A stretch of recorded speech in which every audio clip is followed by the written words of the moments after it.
1,3 juta. Tinggal anak bini, tinggal suami, tinggal keluarga, naik tongkang, naik perahu, mati tengah jalan ditiup ataupun dilanda ombak. Ada yang tak sampai, yang daripada Myanmar berjalan kaki, tuan-tuan. Orang Rohingya tu, mereka teriniaya di negara sendiri. Mereka orang minoriti, jalan kaki daripada semenanjung Burma masuk Thailand dan berbulan baru sampai Malaysia. Mati kena taun dan macam-macam. Jadi tuan-tuan puan sekalian, adik-adik sekalian, jangan kita lupa. Negara ni kita dah bina. Negara ni dah kita buat benteng perpaduan yang telah terbina selama 55 tahun, yang telah diasas oleh pemimpin-pemimpin seperti Tunku Abdul Tan Cheng Lock San Bantan, menjadi asas kepada negara kita. Bersetuju membina negara yang merdeka ini. Nak dipersoalkan apa? Ini yang dia marah. Sebab apa? Selagi benteng perpaduan yang kokoh, yang wujud di kalangan penduduk berbilang kaum di negara ini, selagi itu dia tak akan dapat merampas kuasa. Itu yang diadu dombanya kita ni. Dia gasaknya kita, dia asaknya kita. Orang Melayu bergaduh sesama sendiri, orang Cina bergaduh, orang India bergaduh. Lepas tu antara Cina, Melayu, India pun tak bersepahaman. Jangan. Kita mesti ingat, ambil contoh negara-negara lain. Negara yang sekarang ni dilanda gelombang kucak-kacir. Di Syria berbunuh 60,000 orang yang mati, berbunuhan sesama sendiri. Di Iraq hari-hari kena bom. Di Pakistan, di Afghanistan, di Tunisia, di Libya, di Mesir, huru-hara. Jadi kita kena fikir-fikirlah. Janganlah kita ikut selera saja. Baru bayar bonus. Perdana Menteri kata bayar setengah bulan, bulan 2 boleh.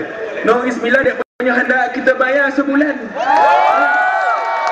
Tu yang bersorak duit tu dia dapat tu. Kita bayar sebulan. Kita mampu untuk membayar gaji kaki tangan awam selama 30 bulan namun. Itulah banyak duit kita. Tapi jangan lepas ni minta duit ke saya pula. Jadi tuan-tuan jangan dongalah cakap fitnah-fitnah macam ni. Macam-macam fitnah, macam-macam tuduhan, macam-macam ditabur segala kebencian supaya rakyat benci kepada pemimpin. Dikabanya saya kafir, dikabanya kita kafir. Tentulah yang 2-3 orang ni kafir kat atas tu. Nasib baik dia tak khabar bias kafir. Kabarnya saya kafir. Cuba tuan-tuan tengok rekod kerajaan ni 9. Kita bina kelas agama petang untuk memantapkan pelajaran agama. Kita bina masjid. Kita hantar budak-budak belajar pergi buat perubatan di Mesir. Macam-macam. Kita buat Jacob. Kita buat khatam Al-Quran. Baru-baru ni 12,000 budak-budak darjah 6 khatam Al-Quran. Ini kau nak tuduh kita.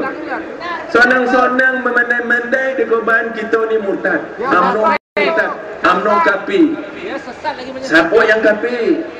Dia ngobarkan kita kafir sebab kita bekerjasama dengan MCA, MIC dan juga kaum-kaum rakan-rakan kita. Masa tu dia baru balik. Pas seorang-seorang dia khabar bekerjasama bukan Islam kafir. Hari ini siapa kafir?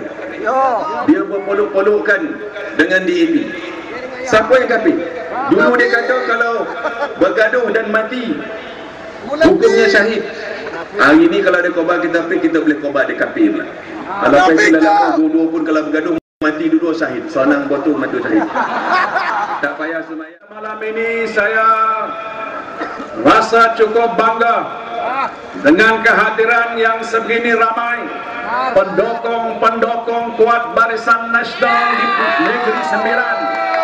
Hadir beramai-ramai dengan semangat yang berkobar-kobar, semangat yang tinggi untuk terus berjuang mendukung perjuangan kerajaan Barisan Nasional pada hari ini. Syabas dan tahniah saya ucapkan pada saudara-saudari sekalian. Inilah semangat yang kita mau lihat berada dalam jiwa setiap ahli-ahli parti Barisan Nasional, sama ada dia UMNO, MCA, MIC, Gerakan, PPP dan juga komponen parti yang ada di negeri Sabah dan Sarawak, termasuk juga Friends of Barisan Nasional, pendukung perjuangan Barisan Nasional. Karena kita tahu dalam tempoh tidak berapa lama lagi kita akan berhadapan dengan rakyat jelata. Dalam sistem demokrasi berparlimen di negara kita, yang menjadi penentu untuk membentuk kerajaan ialah rakyat jelata.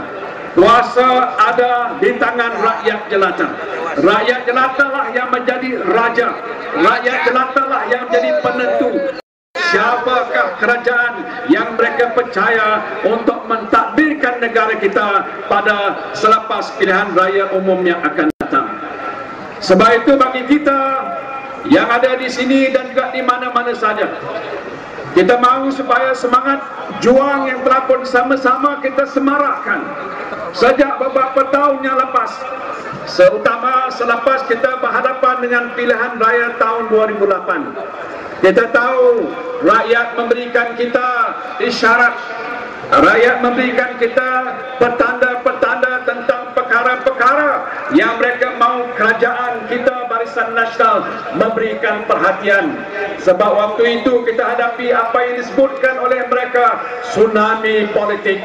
Kita telah kalah, tidak dapat berkuasa 2/3 di parlimen. Kita kalah di beberapa buah negeri.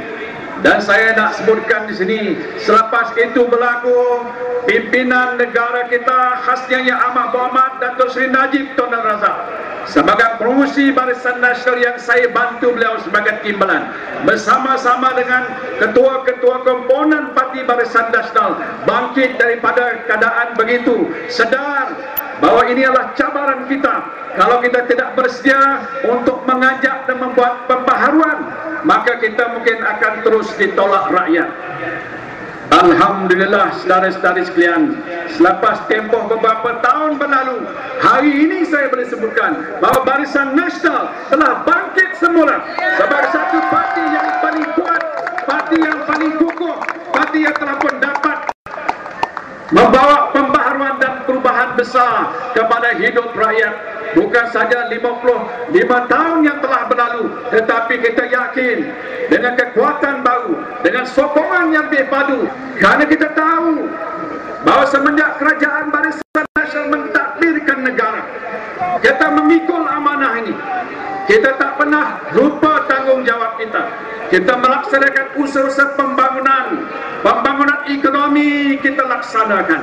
Daripada negara kita dikatakan negara yang miskin, ramai orang miskin, hari ini Malaysia bangkit bangun jadi suatu kuasa besar ekonomi di rantau kita ini, antara negara yang termaju di kalangan negara-negara yang membangun di dunia.